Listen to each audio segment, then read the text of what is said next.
Keir Starmer under fire for puerile response to MP question about his principles. Who knew the Prime Minister could transform from Sir Keir Starmer to Sir Snappy Comeback in the blink of an eye? Welcome to UK Daily Coffee, where we're brewing a particularly spicy political blend that might just leave a sour taste in the mouth of number 10. Our typically measured, methodical Prime Minister appears to have misplaced his famous lawyer's composure faster than a backbencher losing their seat in a reform surge. During Wednesday's Prime Minister's questions, Starmer delivered what critics are calling a puerile response to a legitimate challenge about his principles or apparent lack thereof. It's like watching your head teacher suddenly resort to playground insults when asked about homework policy. The drama unfolded when Plaid Cymru leader Liz Saville Roberts, who clearly woke up and chose violence that morning, delivered a surgical strike on Starmer's political consistency. She pointed out how the Labour leader has executed more U-turns on migrants' rights than a driving instructor on their first day, culminating in his recent declaration that Britain risks becoming an island of strangers, a phrase that has critics reaching for their Enoch Powell reference guides faster than politicians reaching for their expenses forms. This Prime Minister once spoke of compassion and dignity for migrants and defending free movement. Saville Roberts reminded the Commons, referencing Starmer's 2020 campaign promises. Now he talks of islands of strangers and taking back control. That sound you heard wasn't just a collective intake of breath from the opposition benches. It was a sound of Starmer's previous statements coming back to haunt him like political ghosts of Christmas past. Not content with merely highlighting the contradiction, Saville Roberts twisted the knife with exquisite precision. Somebody here has to call this out, Mr. Speaker.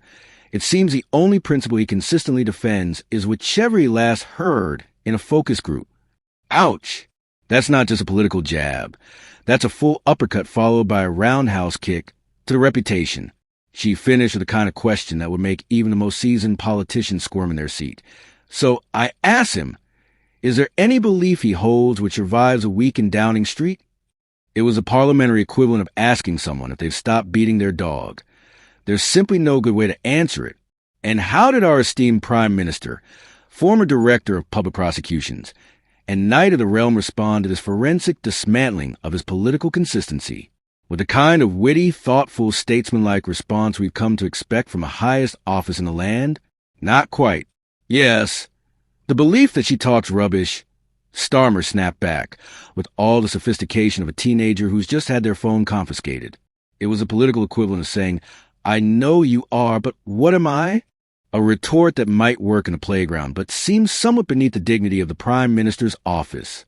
He then attempted to recover some gravitas with, Mr. Speaker, I want to lead a country where we pull together and walk into the future as neighbors and communities, not as strangers. A noble sentiment, to be sure, but one that was somewhat undermined by having just dismissed a fellow parliamentarian's legitimate question as rubbish. It's like claiming you're a champion of civility right after telling someone to shut up, while Chancellor Rachel Reeves laughed at his response. The political equivalent of your mate encouraging your bad behavior at the pub. Social media was less than impressed. Critics on X, formerly Twitter, described his comment as rude and ungracious, and totally inappropriate to the position he holds. When Twitter, X, is calling you out for rudeness, you know you've crossed a line. What makes this exchange particularly fascinating is that, as many commentators have pointed out, nothing Saville Roberts actually said was untrue. Starmer did indeed speak of compassion and dignity for migrants during his leadership campaign. He did defend free movement, and he has now adopted rhetoric about islands of strangers that has uncomfortable echoes of darker periods in British political discourse. The fact that Starmer chose to attack the messenger rather than engage with the message speaks volumes. It's like being accused of changing your football allegiance and responding by insulting the person's haircut, rather than explaining why you're suddenly wearing different colors. This incident highlights a growing tension in Starmer's premiership. Elected with a stonking majority just months ago, he seemed to have a clear mandate to govern on his own terms. Yet increasingly, his administration appears to be chasing headlines and reacting to the surge of Reform UK rather than setting its own agenda. It's like watching someone who won a marathon suddenly start sprinting because they've noticed someone else gaining on them, a strategy that rarely ends well. The island of strangers phrase has become particularly contentious, with many critics drawing parallels to Enoch Powell's infamous Rivers of Blood speech. For a prime minister who has positioned himself as a force for moderation and reason, it's a comparison that must sting more than accidentally sitting on a parliamentary pen. Starmer's official spokesman has been working overtime to reject these comparisons, telling reporters, "I reject that comparison. The Prime Minister has made the argument that migrants make a massive contribution to UK and have done for generations, not least those who came after the war. But it is also reasonable to recognize that uncontrolled migration of recent years has put pressure on public services. It's the political equivalent of saying some of my best friends are immigrants, but a formulation that rarely precedes anything progressive. The incident raises profound questions about political authenticity in an age of populism and rapid news cycles. Is it possible to maintain consistent principles while responding to changing political winds? Or does the pursuit of power inevitably lead to compromise and contradiction? It's like trying to keep your clothes dry while swimming. Technically possible, but requiring contortions that most would find uncomfortable. For many Labour supporters, particularly those on the left of the party who back Starmer's leadership bid based on his 10 pledges, this represents another betrayal of core values. The pledges that helped secure his leadership, including commitments to defend free movement, now seem as solid as a chocolate fireguard in August. The irony is that Starmer won the leadership largely on the basis of being the adults of room, the sensible, principled alternative to both Corbynism and Johnsonian chaos. Now he finds himself accused of abandoning principles at the first sign of electoral pressure. It's like being hired as a designated driver and then being caught with a pint in each hand. What's particularly awkward about this PMQS exchange is that it plays directly into the narrative Saville Roberts was constructing. By responding with a childish put-down rather than a substantive answer, Starmer inadvertently reinforced her point about his lack of consistent principles. It's like deny you have an anger problem by punching a wall. Not the most convincing rebuttal. This isn't the first time Starmer has faced accusations of shape-shifting on policy. His journey from Corbyn's shadow Brexit secretary to his current position has involved numerous recalibrations on everything from nationalization to tuition fees. But what makes this latest shift particularly striking is its timing.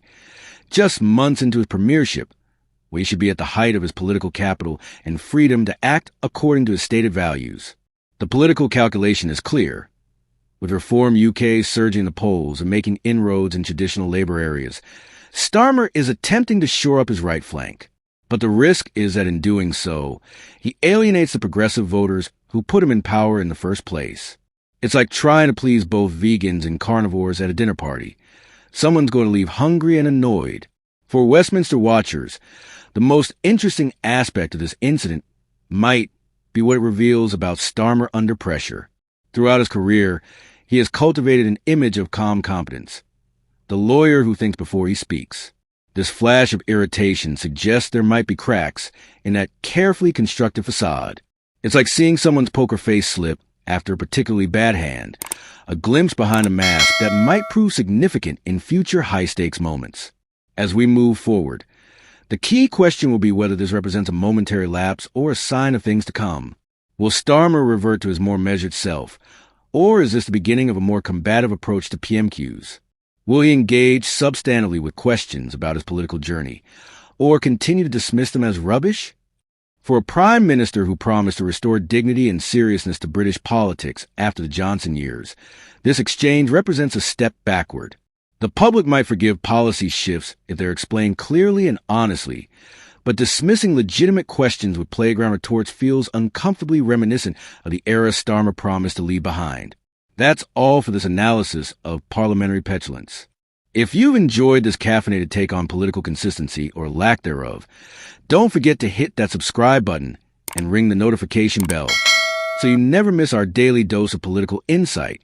Drop a comment below with your thoughts. Was Starmer's response justified, or should we expect better from our Prime Minister? And join us in the next video for more piping hot political commentary on UK Daily Coffee, where we serve the strongest takes in British politics. Stay informed, stay engaged, and most importantly, stay principled. Even if our politicians sometimes struggle to.